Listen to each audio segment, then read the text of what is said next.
Hello, it's Nikki and welcome to a new episode.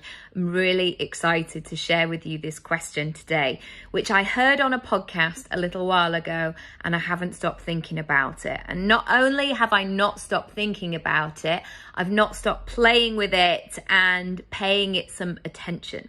And that question is, where do you do your best thinking? Now, I've never really had a proper job, as in I've never really worked for anybody else. I've always done my own thing. I've always done lots of different things as well, and been growing my personal brand for over 20 years. And so corporates, or the corporate life for me, is one I'm not necessarily familiar with. But from reading, from talking to friends, there is a sense that if you spend more time at your desk, somehow you're providing more value. Somehow you're really ticking the boxes of being a really good employee and being really valuable. Or there is, I guess, the second option of going out for lunch or going into one of those kind of breakout rooms where there's beanbags and table tennis and all of that sort of stuff.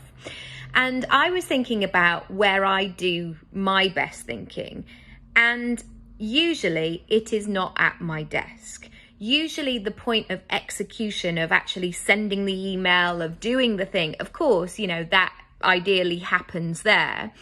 But there's such a process for that to be able to happen. And I love those moments when I get to a place where I'm writing something or sending something or need to formulate an idea and really bring it to life. When I do have that moment where I sit down and it just flows and it's just such a wonderful, brilliant moment. But generally, there have been parts that have happened before that. And what I mean by this has usually been something that I've been thinking about or tweaking or writing down or creating stuff in my notes section. And they've usually all come from a point, which I guess is what I'm sharing, is my best thinking comes when I'm moving. And that is not only sort of generating new ideas. Usually that really helps me with clearing stuff. When I move, I process emotions, or I work stuff out, or something dawns on me, or I get clarity on something. And so movement for me has become really important, and I notice it. Especially when I feel stuck. There is a stuckness of energy in my body, and as in yours, if you don't move very often, everything can feel quite stagnant and stuck, and like it can't kind of come to life. So I want to leave that with you today, to have a think about where you do your best thinking. Because if we go to a garden analogy, which I often like to do, you might think, the best ideas that have come to life, you might go, right, I'm going to go and pick these flowers now, or dig up the veggies that I've grown, or pick the fruits from the trees.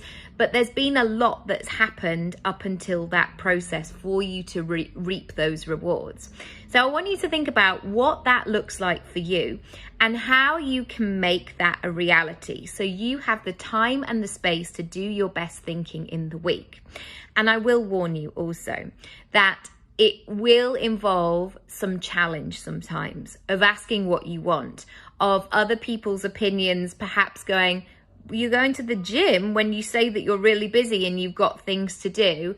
Trust and listen to what you need, because it's really trying to tell you something.